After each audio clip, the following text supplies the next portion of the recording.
Hi everyone, my name is Braden. This is Airless Quill 9, and in today's video we are going to take a look at the new spells that are present in the 2024 Player's Handbook.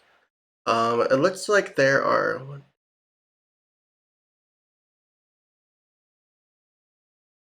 11 of them. There are 11 new spells to look at. So, let's get to it. We're going to look at these in alphabetical order, and I'll read them out and give you my thoughts. So the first one here is called Arcane Vigor. It is a spell that wizards and sorcerers get, and it's a second level spell, a bonus action to cast, range of self, verbal and somatic components. It is instantaneous, and it is an abjuration spell. You tap into your life force to heal yourself, roll 1 or 2 of your unexpended hit point dice, and regain a number of hit points equal to the total of the roll's total plus your spellcasting ability modifier. Those dice are then expended. You can also cast this at higher levels. Using a higher level spell slot, the number of unexpended hit dice you can roll increases by 1 for each spell slot level above 2.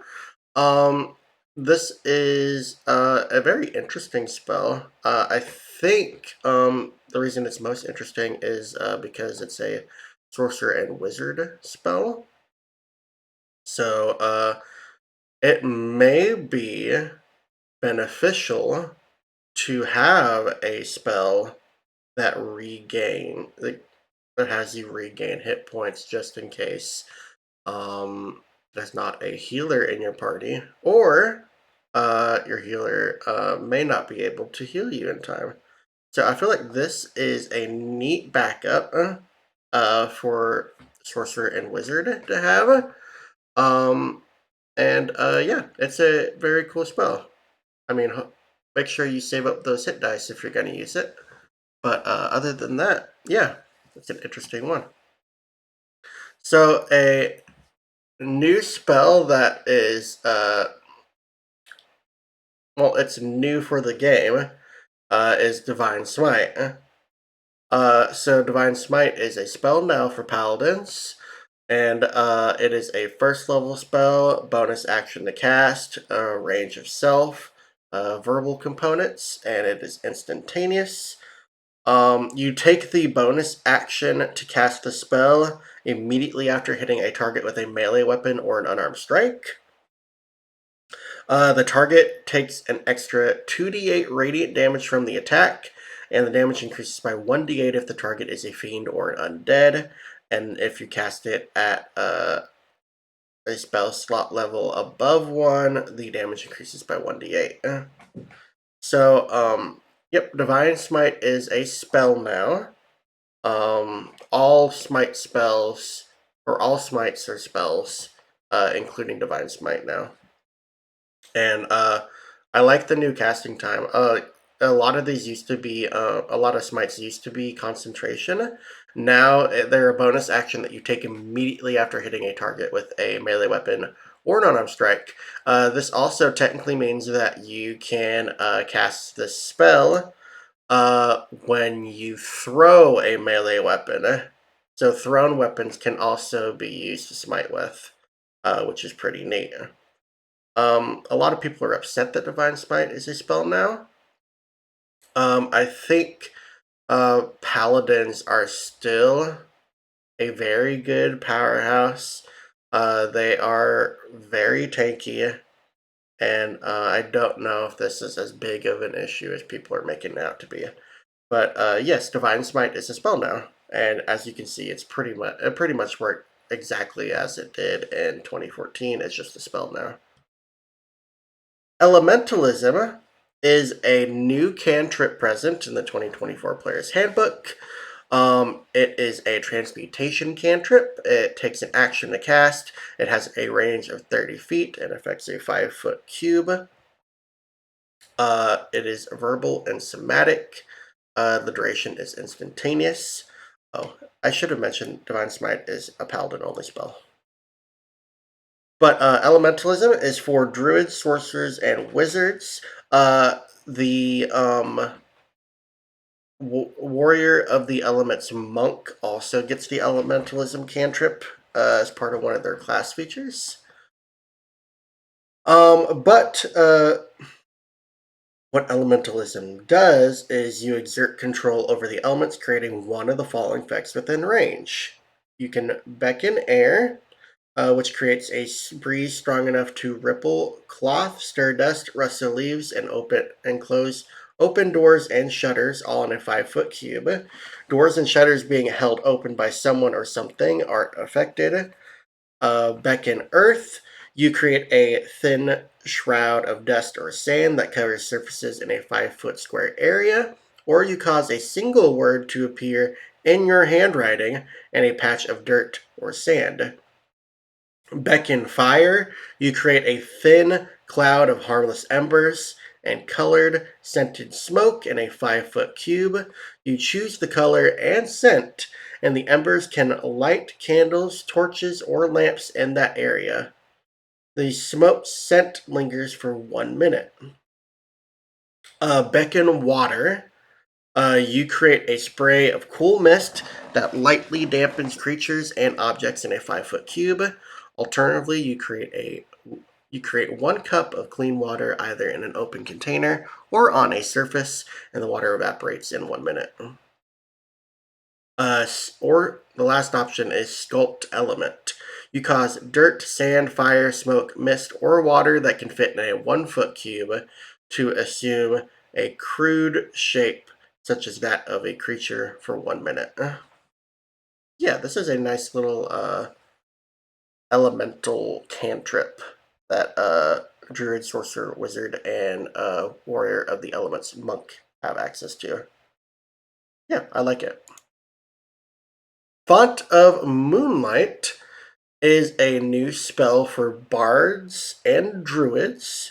It is an evocation spell. It is 4th level. It takes an action to cast. It's a range itself. It has verbal and somatic components, and it has concentration up to 10 minutes.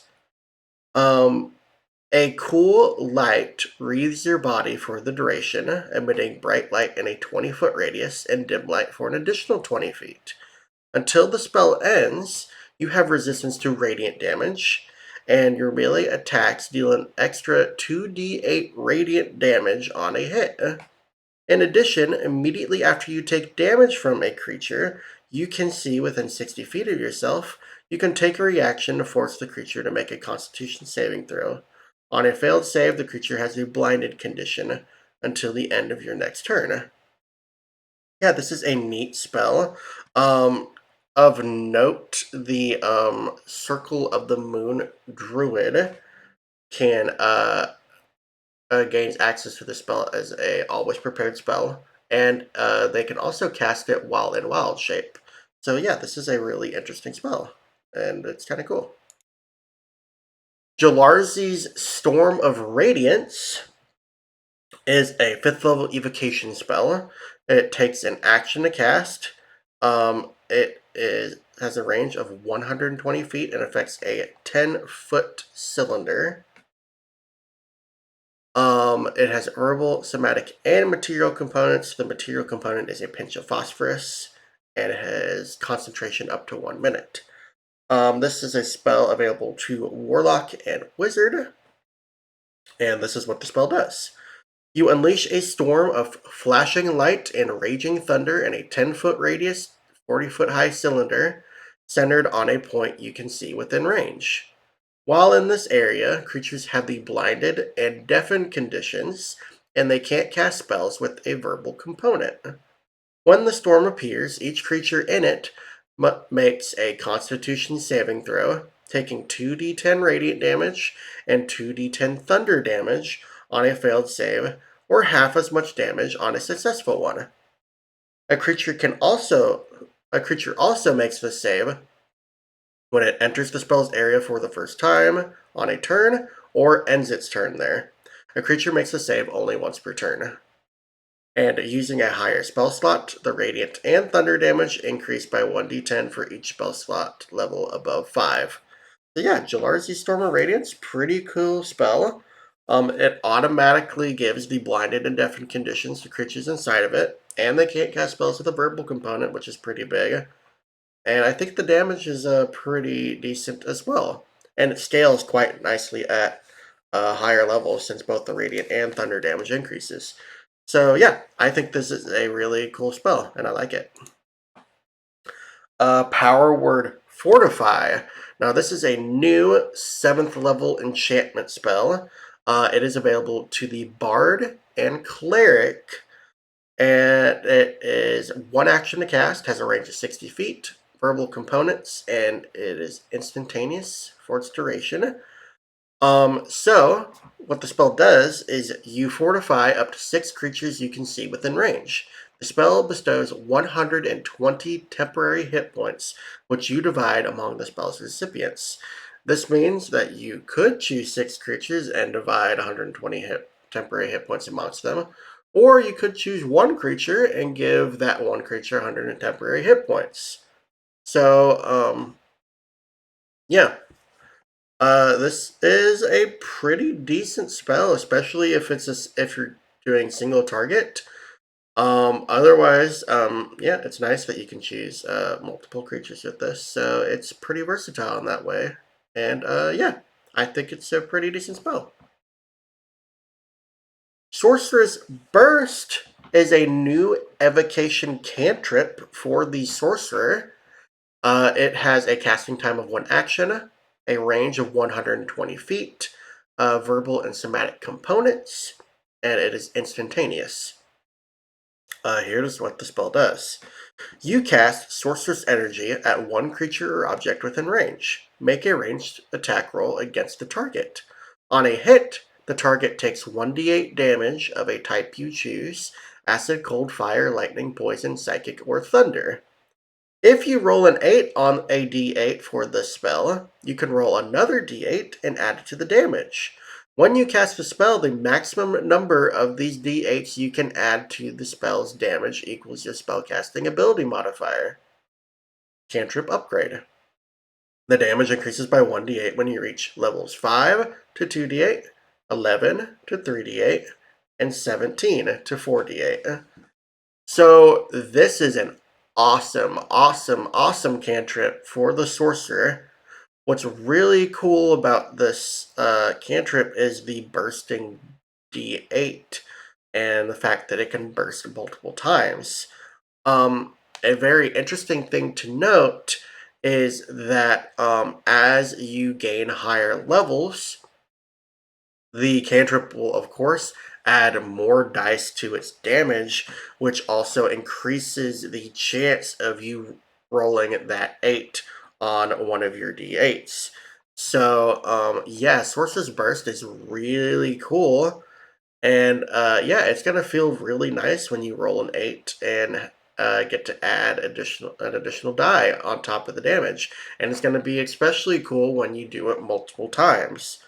So, yeah, I think this is a really cool spell. It has some nice, I like that you get to choose the damage type that it does. These are all decent options, and it is a ranged attack cantrip. So, yeah, I don't think you can really go wrong with this one. This is a very good option. I like it. I like it a lot. Starry Wisp is a new cantrip for the Bard and Druid. It is an evocation cantrip. It has a casting time of 1 action, a range of 60 feet, verbal and somatic components. The duration is instantaneous. And here's what the spell does. You launch a mote of light at 1 creature or object within range. Make a ranged spell attack against the target. On a hit, the target takes 1d8 radiant damage, and until the end of your next turn, it emits dim light in a 10-foot radius and can't benefit from the invisible condition. Cantrip Upgrade. The damage increases by 1d8 when you reach levels 5, 2d8, 11, 3d8, and 17, 4d8. So yeah, Starry Wisp, really interesting cantrip. I like that there's a ranged attack roll cantrip that deals radiant damage now. That's really cool. I think it's a little sad that Cleric doesn't get the option of choosing this. However, if you really wanted this cantrip as a cantrip for your cleric, the easiest way to do this would be to find a way to take the Magic Initiate Origin feat and choose the Druid option, and then you can take the Starry Wisp as one of the cantrips you select for that feat. But yeah, I think this is a really niche cantrip. It's pretty cool. It's nice that it deals radiant damage, nice that it prevents creatures from being invisible. And yeah, pretty decent option there. I like it quite a bit. Tasha's Bubbling Cauldron is a 6th level Conjuration spell. It's an action to cast, range of 5 feet, verbal, somatic, and material components. The material component is a gilded ladle worth 500 gold pieces. And the duration is 10 minutes. This is a spell available to warlocks and wizards. You conjure a claw-footed cauldron filled with bubbling liquid. The cauldron appears in an unoccupied space on the ground within 5 feet of you and lasts for the duration. The cauldron can't be moved and disappears when the spell ends, along with the bubbling liquid inside it. The liquid in the cauldron duplicates the properties of a common or an uncommon potion of your choice, such as a potion of healing. As a bonus action, you or an ally can reach into the cauldron and withdraw 1 potion of that kind. The potion is contained in a vial that disappears when the potion is consumed. The cauldron can produce a number of these potions equal to your spellcasting ability modifier, minimum of 1. When the last of these potions is withdrawn from the cauldron disappears and the spell ends. Potions obtained from the cauldron that aren't consumed disappear when you cast the spell again. So, the real question you're probably wondering is, what potions can you take out of this cauldron? I pulled them up here. So the options that you have are Oil of Slipperiness, Filter of Love, Potion of Animal Friendship, Potion of Climbing, Potion of Fire Breath, Potion of Giant Strength, Potion of Growth, Potion of Poison, Potion of Resistance, Potion of Water Breathing, and Potions of Healing. To note, the potion that you can take as a potion of Giant Strength is just the Hill Giant Strength potion, since it's the only uncommon one. And then for potions of healing, you can take the normal healing potion or the greater healing potion. And resistance, yeah, those are all the same there. So yeah, this is a pretty neat spell. You do have some interesting potion options to take from it. I think the most useful ones are probably going to be the potion of giant strength or hill giant strength. Potions of resistance would be very good, and then potions of healing. Those are the ones that you'd probably be taking the most of the time when you're casting the spell. But of course, you do have all these options, and this does not include any new options that might appear in the 2024 Dungeon Master's Guide when that releases in November. So the last spell that we are going to look at here is a new spell called Yolande's Regal Presence. It is a 5th level enchantment spell. It is available to Bard, Wizard, and Oath of Glory Paladins. It is 1 action to cast. It has a range itself, but is a 10-foot emanation.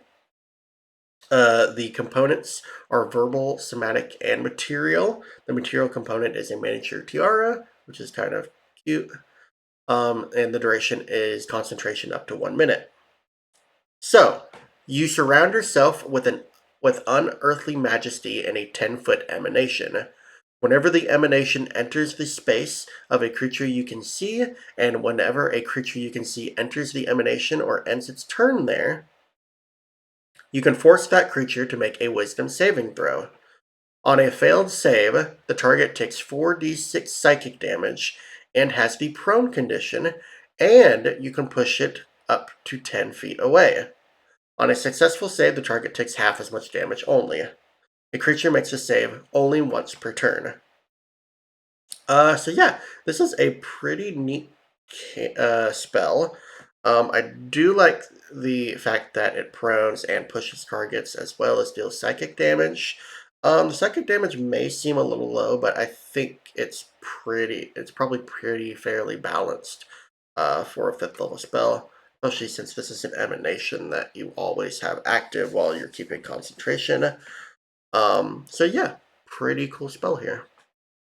And that is the last of the new spells that are present in the 2024 Player's Handbook. I hope you all enjoyed this video. Please like the video and subscribe to my channel if you want to see more content from me. I greatly appreciate it. And we will catch you all later next week in the following video. Have a good one. Bye.